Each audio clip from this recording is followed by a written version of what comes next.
What's up guys, it's your boy Bane Remax coming at you guys with a brand new video, and today I'm going to be talking about Black Ops 3, just my overall impressions, opinions of the game.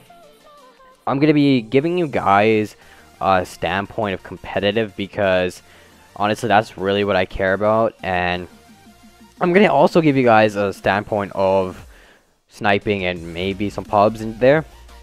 But let's start off with competitive. So overall, I think competitive is going to be phenomenal on this game, but I can't say that. Like, I can say that, but we don't know how it's going to turn out. We can only wait until the MLG season starts up, and then maybe by the second season, I'll have that word. I can say, yeah, this is one of the best games competitive wise, or oh shit, this game was ass competitive wise, something like that. Like, I can't say that yet, but from what I know, like from what I played, this game is going to be ridiculous. Like, it's just, I can't wait for the competitive season just to see how everything turns out. One really cool thing, they didn't actually have this in the beta, but it was, I think it was at E3 and some players played it. It was the or was it Gamescom? One of them, I don't know, one of them, but they had a competitive like setup there. So what it is, it's they had the pick and ban system. So what that basically is, you can like ban certain things from certain, like you can ban like guns, you can ban kill streaks, you can ban you can't ban players, but you can ban like perks, all that. And I really want to see how that will affect competitive, because there's certain things you can do to just restrict a team to be weaker in a sense, like maybe taking away an AR. Like if you know one of their players is ridiculous with the Shiva, maybe you just ban it, and then that team has to be like, oh crap, we have to find a suitable gun for him or something like that. But that leads me to my next point.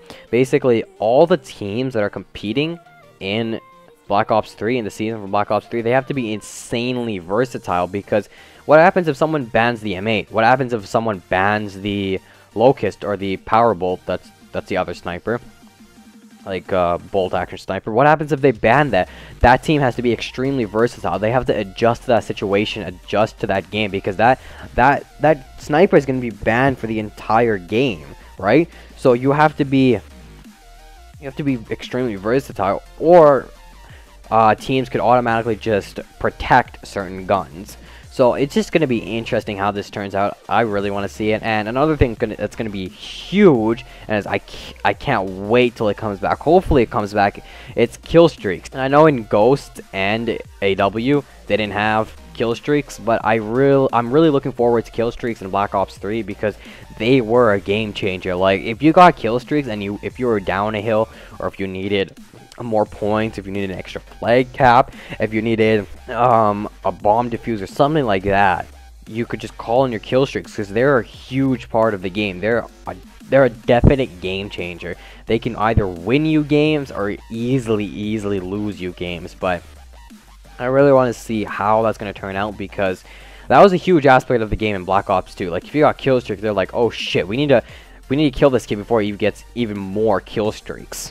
One thing about competitive that I'm looking forward to a lot is Hardpoint. Like, Hardpoint it looks so much fun right now. Like, honestly, when I was playing it, it was just casual, and I don't know if they're gonna have like a respawn delay or anything, but in casual, like when I was playing it, it's just like pubs in the beta, because that's all that was available. I really enjoyed it. The one really smart thing that they did was the implementation of the time limit. The time limit goes down only when both teams are not in the hill. So basically, if both teams aren't in the hill, the time limit goes down, and if one team goes in the hill, then the time limit stops, and it's just a battle of points in that point.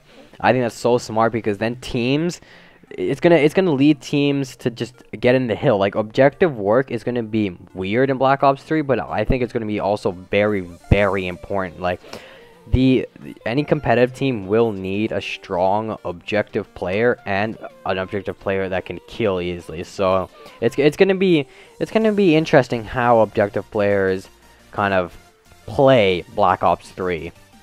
It's gonna be interesting.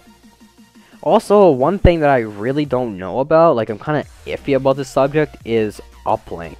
Honestly, uplink, In Advanced Warfare, it was fine because as soon as you hit the ground, your boost or your exo automatically replenishes, right? But on this game, you need to be on the ground for a good, I don't know, maybe like 3-4 seconds until your booster, I'll just call it exo for now, but on Black Ops 3, but you need to be on the ground for a good like 3 seconds or something until your thing, like your exo, replenishes. I know it doesn't seem like a lot, but what happens if you're in, like, I don't know, 4-4 and uplink is a tiebreaker round, you're on the last game and you need to go for that dunk. You need to get that dunk because you don't want them coming back, and you miss the dunk by, I don't know how, but you somehow miss the dunk, and you need to wait on the ground for like 3-4 seconds till your thing replenishes, or your exo replenishes, and then go up. By that time, it's really easy to kill you. Like, you have the ball, you can't do anything. What happens if your teammates are not near you? I mean, you could go for the throw, but then they only need to score one like throw to win.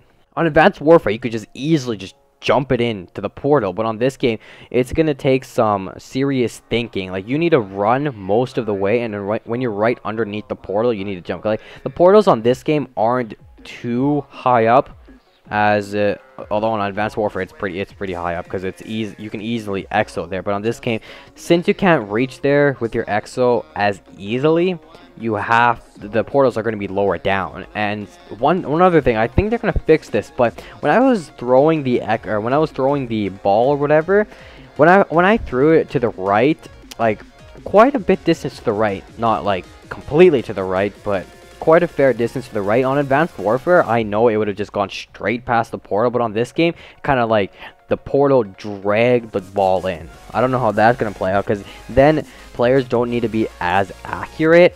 But the thing is, if they patch that, then the players need to be more accurate, and they're not going to have that practice, right?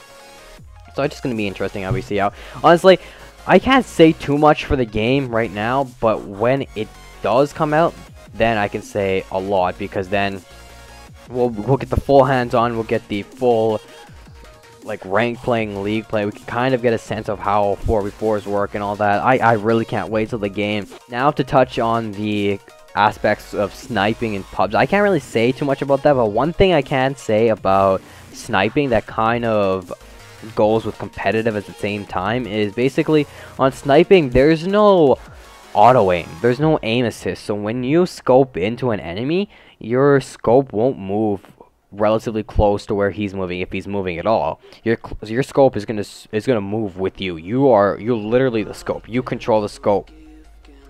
So that could play a big part in competitive. So basically, there's certain teams and there's certain jump spots where if you jump high enough, aim down with a sniper, like I'm talking about previous games, you scope down and you see, you just scope down and you see, let the auto aim just help you, just tell you where players are, and then you can call that out to your team.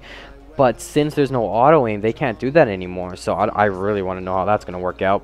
Also, another thing for pub stomping is going to be amazing on this game. I can already tell. Like, you guys can take my word for it. Pub stomping is going to be ridiculous. But one thing that I really want them to bring back, and I hope they do, is the goddamn dogs. The dogs have been there in Black Ops. The dogs have been there in Black Ops 2. And I swear to God, if they don't bring back dogs for Black Ops 3, David Vonderhaar, you'll have a target on your back with the many targets you already have for passing the DSR, you piece of poop. I'm kidding, I love you. But anyways, I really hope that they bring back the dogs and maybe the swarm, because if they replace it with those like balls from hell, I swear I'm gonna hate them, because that's not a replacement for the dogs. One thing that takes me off about pubs, and my friend Fatal actually pointed this out, is the flags, the domination flags, they're not actually flags. They're like literal circles. They don't have, it's like the portals from Ghost, like on Blitz. They don't have freaking flags. Like he said, I don't care how far you're into the future, you still need to have flags. I agree with him. Like, you need flags. I don't care how far. You can be into the like Martian future. I don't give a shit. You need flags and dogs. But other than that, I think this is gonna be a ridiculous game, and I want to hear your feedback. So leave in the comments below. Yeah, guys, this is the end of the video. So if you guys enjoyed the video, please be sure to like, comment, and subscribe. And as always, guys, this has been your boy Bane Remix. Hope you guys have a wonderful day, and I'm out. Later.